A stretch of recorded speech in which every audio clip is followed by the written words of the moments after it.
Welcome and thank you for joining us today on the Heroes and Icons podcast. I'm your host, Greg Randolph. Please find me on the X at Greg Heroes Icons, as well as my new website, heroesandiconspodcast.com, to get updates for great shows like this and others. I'm also a featured podcaster on HoustonCityBeat.com. That's a cool website for happenings and local businesses in the Houston area. Please check them out as well. If you're enjoying the show, I would be so grateful if you would share it with a friend, subscribe, all that good stuff. And thank you in advance for doing so. We have a very special guest today. If you are a sports and business fan, especially sports marketing, this gentleman needs no introduction.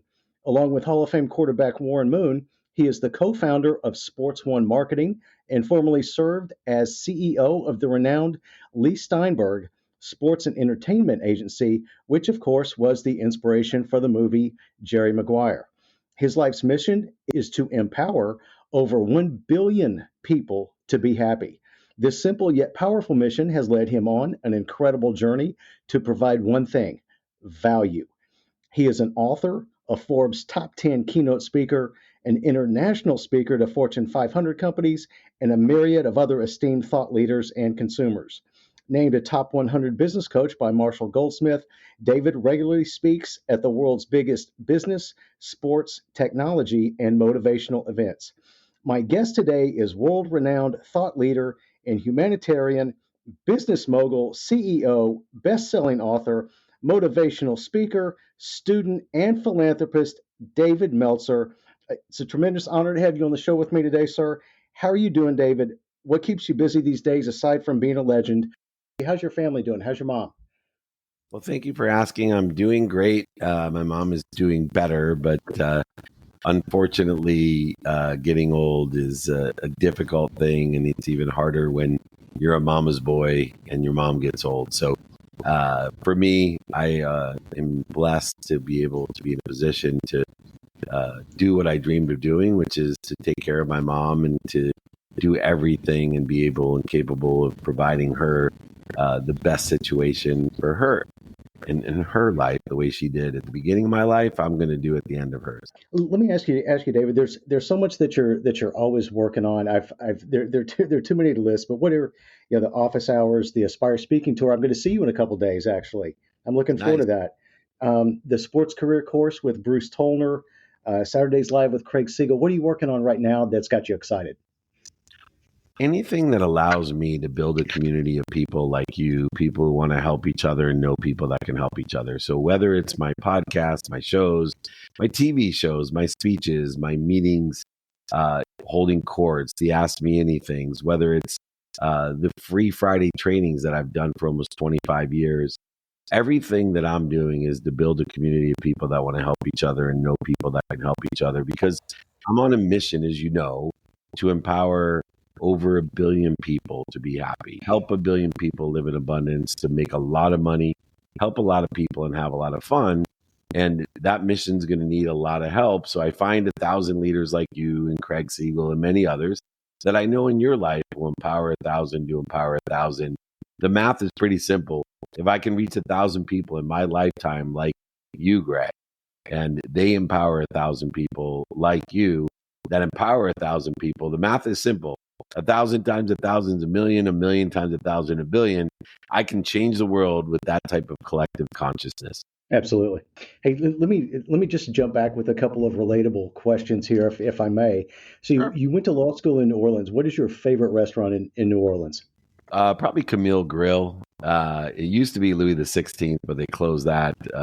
Case Paul Kitchen, Lucille's. There's so many there. It's hard to tell. But Sure. I would say overall, I get most excited just to go to Camille Grill uptown, right there on the Tulane campus on Carrollton. If you haven't been there, it's low key. It's not the fancy French Brennan's or any of those types of restaurants, but it's probably my favorite.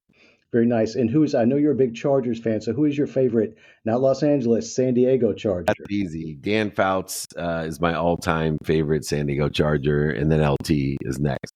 Good choices. And what is your favorite golf course that you play with your son, Miles? Pelican Hill Resort in Newport Beach is my favorite golf course. But I will tell you, that the only reason I play golf is to spend time with Miles. So I will play the worst course in the world or the best course in the world as long as it's with Miles.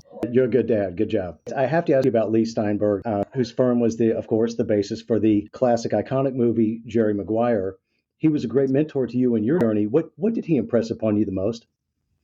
He still is one of those people. I think if it wasn't for his alcoholism, which is public, that he would have been at least the senator or governor in California, if not the president of the United States. What impressed me the most about Lee Steinberg is that he lived by the idea of being kind to your future self and doing good deeds for others. He is one of the most selfless, intelligent human beings I've ever met. He can figure things out. He's a visionary. The reason he hired me, most people ask, like, how'd you end up running the most notable sports agency in the world? It wasn't because I was a great lawyer. It wasn't because I was a great sports agent. It was because Lee Steinberg saw the future of sports in venture capitalism and technology. And with the background that I had, nobody had a bigger or better background when it came to venture capital and technology than me. I'd raised hundreds of millions of dollars.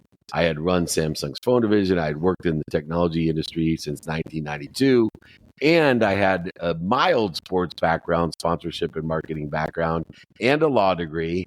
And so nobody out there had that combination, but Lee prioritized venture capital and technology, not sports agentry. Very good, and he obviously made a big impact on you and still does today.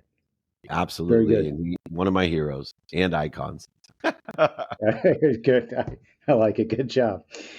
So from your time with Lee, you also forged a relationship and partnership with Hall of Fame quarterback Warren Moon. You guys launched Sports One Marketing. What are some attributes of Warren's that made him a good business partner for you? Well, he was more interested than interesting. He was one of the most humble individuals. Okay. He would always tell me, "Hey, I don't understand that. Can you explain that to me, Dave?"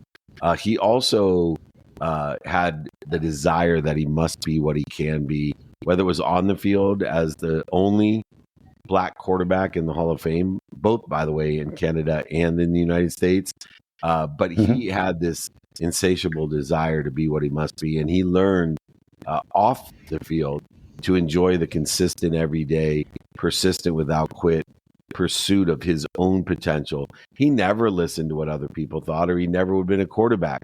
He never listened to what was missing, or he never would have been a quarterback. He never looked at what he didn't have, or he never would have been a quarterback. He had to play football. Most people forget this because we get old and they don't tell the stories enough about how Warren Moon was the greatest college quarterback who won the Rose Bowl, beat Michigan as a 16.5-point underdog, and then nobody would draft him to be quarterback.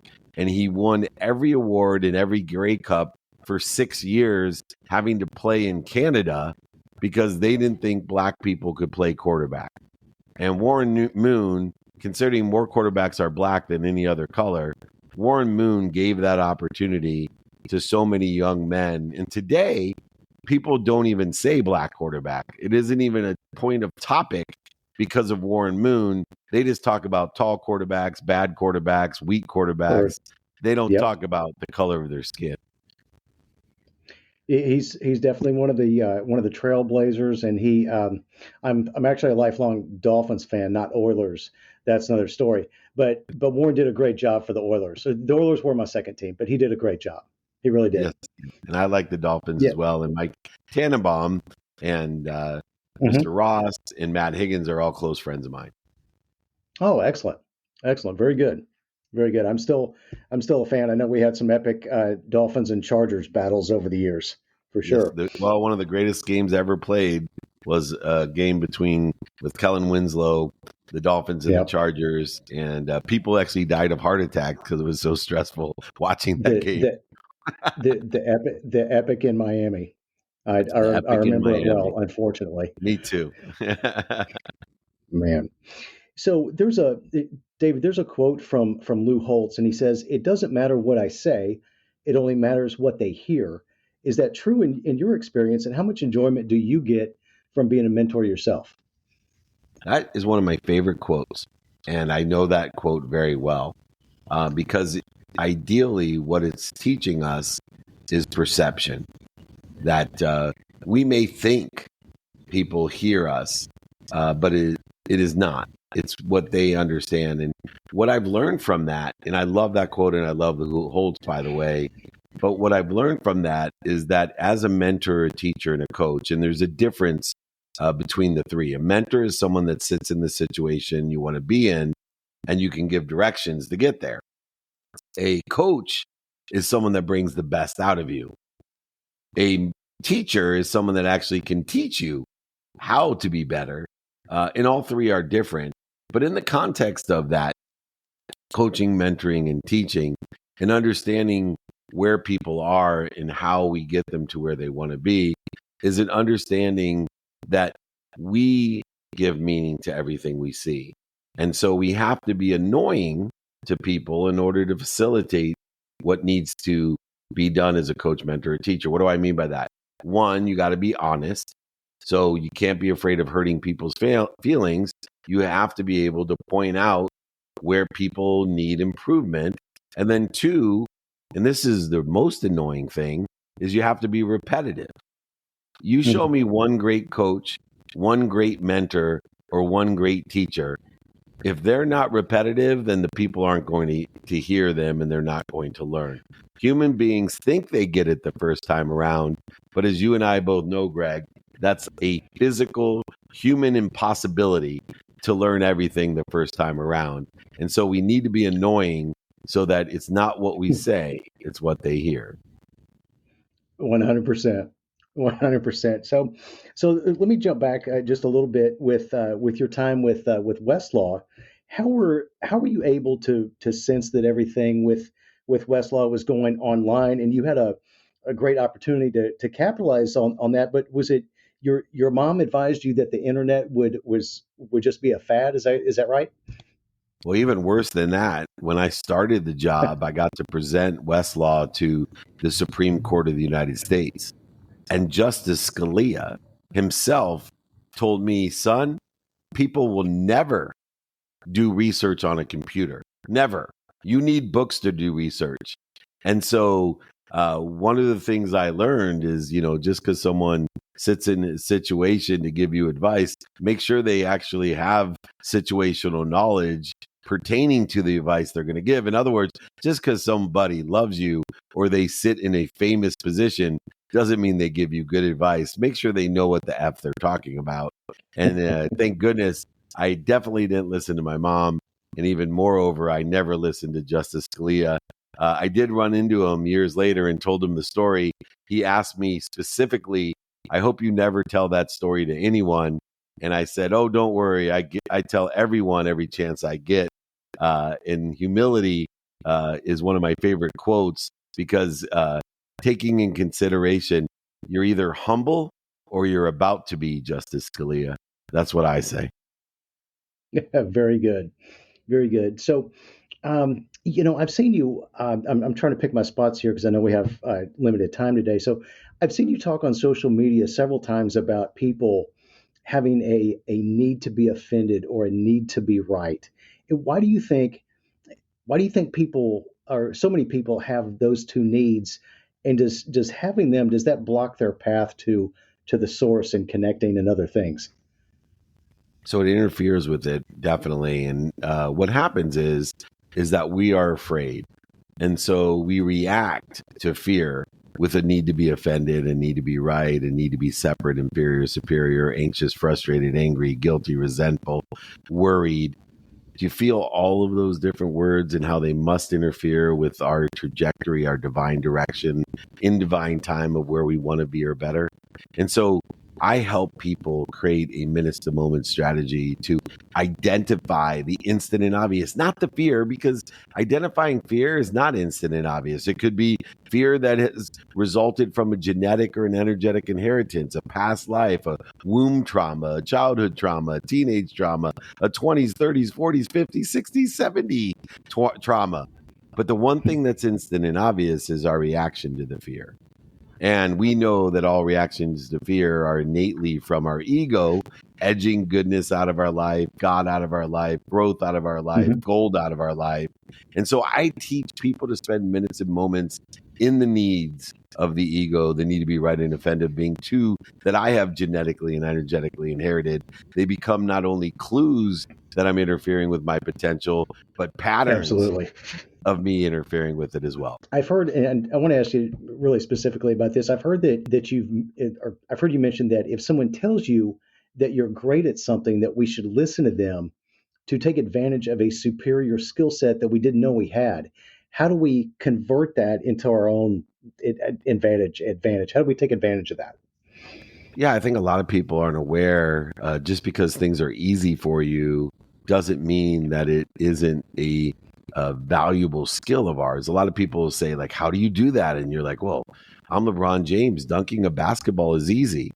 And so I help people look at aligning the skills, knowledge, and desires that we have with what's doing well, what is stable, and what we think is going to be doing well. Because the skills and knowledge that we have are the basement.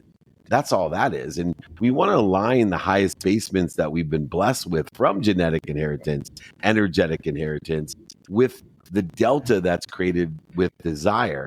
And so one of the aspects of my life is I learned, hey, you have this extraordinary capacity to create delta change in your life via a desire that you must be what you can be, the common denominator of all great people. But if you're not picking and choosing the highest basements, then it might go unnoticed, or the capability may not be valued as much. So, for example, I have a very low athletic basement. So, although I had an extraordinary delta in my college football career, I was still a below average college football player, even though I had a huge delta from my basement to my potential. So, I decided to pick and choose things like sales and leadership and communication based things where I have a very high basement combined with the desire that I must be what I can be, that has allowed me to establish a world famous achievement and capability that many people notice. And with the same desire, I ended up being below average in football, but with the same desire, I am one of the best at what I do because I picked and choose and aligned my basement with my capabilities. Excellent advice. I really love that. In another interview that you did, I think it was with Jim Rohn, maybe on the Reinvention Project. You mentioned that Think and Grow Rich, of course, the classic by Napoleon Hill, is at the top of your list as a must read. Why did this particular book resonate with you so much? Because it's how I came up with my brand, the Ferocious Buddha. Most people cannot reconcile man made constructive time, the 24 hours of the day, with the infinite. And to understand how we do say, think, feel, and believe. See, Napoleon Hill always talked about just believing, but if you really delve into the writings of Napoleon Hill, he talks about aligning what you think, say, do, believe, and feel with where you want to be or better. In fact, I created a mathematical equation of luck, of manifestation, of coincidence with that in mind. What you pay attention to, plus what you give your intention to, what you do, say, think, feel, and believe, equals the coincidences in your life, the luck, the coinciding, the consequences, the results in your life. And that's Napoleon Hill at its essence. Fantastic. Love to hear that. David, I know we're up against it here. So where can the listeners go to get more information about you and the amazing expertise that you and your team offer? Well, Greg, I want to offer your entire community my book. So I will sign my book. I will send it to you. I will pay for the book and shipping for anyone in your community that emails me directly, david@dmeltzer.com. I'm happy to share that in any exercises or guides, free Friday trainings.